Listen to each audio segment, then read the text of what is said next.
अस्सलाम वालेकुम students.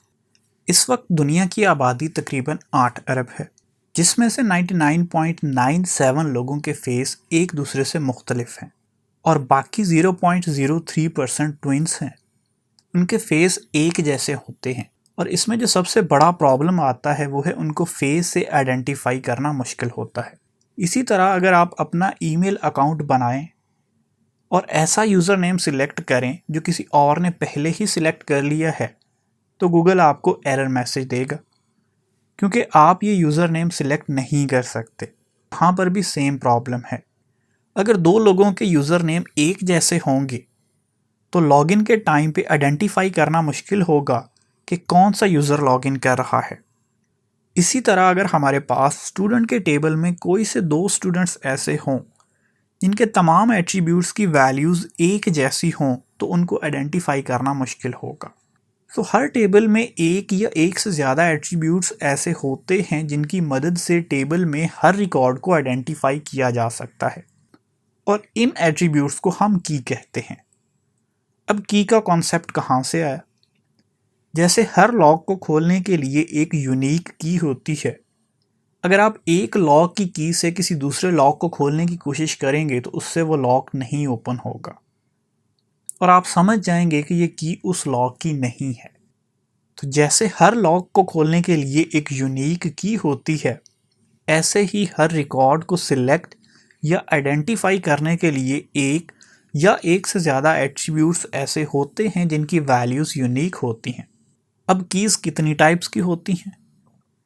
Keys की हमारे पास 8 मेजर टाइप्स हैं, जिसमें सबसे पहली हमारे पास है सुपर की। सुपर की में हम डिफरेंट एट्रीब्यूट्स के कम्बिनेशंस बनाते हैं।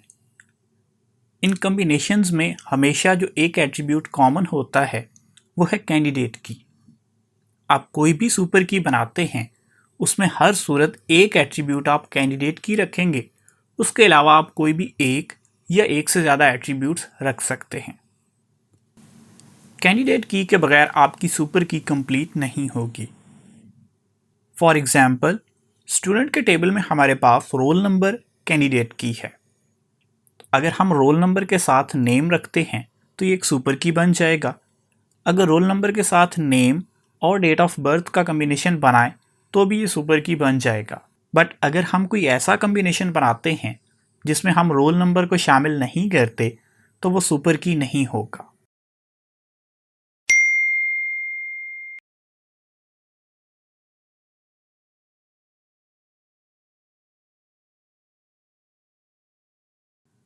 सेकंड टाइप हमारे पास है कैंडिडेट की। वो एट्रीब्यूट्स जिनकी हर वैल्यू यूनिक होती है और वो प्राइमरी की बनने के काबिल होते हैं मगर अभी तक प्राइमरी की बने नहीं होते, उन तमाम एट्रीब्यूट्स को हम कैंडिडेट की कहेंगे। ये एक टेबल के अंदर एक भी हो सकते हैं और एक टेबल के अंदर एक से ज़्यादा भी हो सकते हैं। मिसाल के तौर पे हमारे पास स्टूडेंट के टेबल के अंदर रोल नंबर जो है उसको प्राइमरी की बनाया जा सकता है मगर अभी तक हमने उसको बनाया नहीं है, तो वो कैंडिडेट की कहलाएगा। इसी तरह अगर हम स्टूडेंट के टेबल के अंदर CNIC नंबर या आधार कार्ड नंबर सेव करते हैं तो वो भी यूनिक होता है, इसलिए वो भी कैंडिडेट है प्राइमरी की बनने का। अभी हमने नहीं बनाया तो वो भी कैंडिडेट कहलाया जाएगा। अगर आप स्टूडेंट का कॉन्टैक्ट नंबर सेव करते हैं तो कॉन्टैक्ट नंबर भी यूनिक होता है, वो भी प्राइमरी की बन सकता है मगर अभी आपने किसी को सिलेक्ट नहीं किया तो वो भी कैंडिडेट कहलाया जाएगा। इसी तरह से आप जितने भी एट्रीब्यूट्स एक टेबल के अंदर ऐसे सेव करते हैं जो प्राइमरी की बनने की सलाहियत रखते हैं मगर अभी तक आपने किसी एक को भी प्राइमरी की नहीं बनाया, तो वो सारे के सारे कैंडिडेट हैं प्राइमरी की के लिए। अब प्राइमरी की क्या है? प्राइमरी की वो एट्रीब्यूट होता है जिसकी तमाम वैल्यूज़ यूनिक होती हैं प्लस वो कभी भी नल नहीं होता। नल कहते हैं एक ऐसी वैल्यू को जो एग्जिस्ट ही ना करती हो या हमें उसके बारे में मालूम ही ना हो। सो अगर हम रोल नंबर को प्राइमरी की बना देते हैं तो जैसे ही हम रोल नंबर को प्राइमरी की बनाते हैं अब कैंडिडेट ख़त्म हो जाएंगे और तमाम बाकी की कीज़ जो प्राइमरी की बन सकती थी या कैंडिडेट थी प्राइमरी की बनने के लिए, वो सारी की सारी अब अल्टरनेट की बन जाएंगी।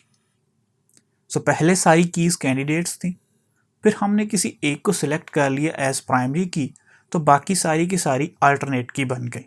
उसके बाद नेक्स्ट टाइप है हमारे पास फॉरेन की। जिस तरह आप एक कंट्री से दूसरे कंट्री में जाएं तो आप फॉरेनर कहलाते हैं और आपके ऊपर उस कंट्री के रूल्स अप्लाई नहीं होते जहां से आप आ रहे हैं, बल्कि उस कंट्री के रूल्स अप्लाई होते हैं जहां पे आप पहुंच चुके हैं। ऐसे ही जब प्राइमरी की एक टेबल से दूसरे टेबल में जाती है तो ये फॉरेन की कहलाती है और इसके ऊपर वो रूल्स अप्लाई नहीं होते जो इसके अपने टेबल में प्राइमरी की वजह से अप्लाई हो रहे थे। सो फॉरेन की नल भी हो सकती है और फॉरेन की वैल्यूज रिपीट भी हो सकती हैं। समटाइम हमारे पास एक ऐसी सिचुएशन आ जाती है जिसमें पूरे टेबल के अंदर कोई एक सिंगल एट्रीब्यूट भी ऐसा नहीं होता जिसकी वैल्यूज यूनिक हों। ऐसी सिचुएशन में दो एट्रीब्यूट्स को कंबाइन करके प्राइमरी की बना दिया जाता है। अगर हम दो एट्रीब्यूट्स या दो से ज़्यादा एट्रीब्यूट्स को कंबाइन करके प्राइमरी की बनाते हैं तो इसको हम कंपोजिट प्राइमरी की या कॉन्कैटिनेटेड की कहेंगे। इसमें समटाइम प्रॉब्लम आ जाता है कि इसको मैनेज करना और मेंटेन करना मुश्किल होता है और पार्शियल डिपेंडेंसी भी आ जाती है।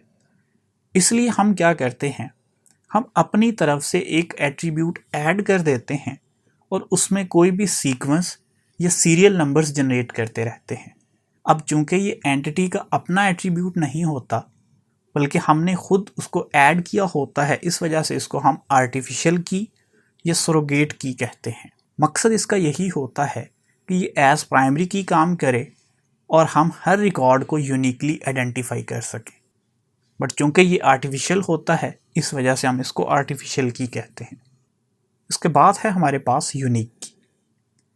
यूनिक की हर वैल्यू यूनिक तो होती है मगर इसकी कोई एक वैल्यू नल भी हो सकती है।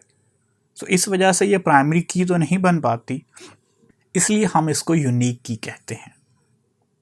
तो होप्स हो कि आपको यहाँ तक कीज़ की अंडरस्टैंडिंग हुई होगी। अगर कोई क्वेश्चन है तो आप पूछ सकते हैं।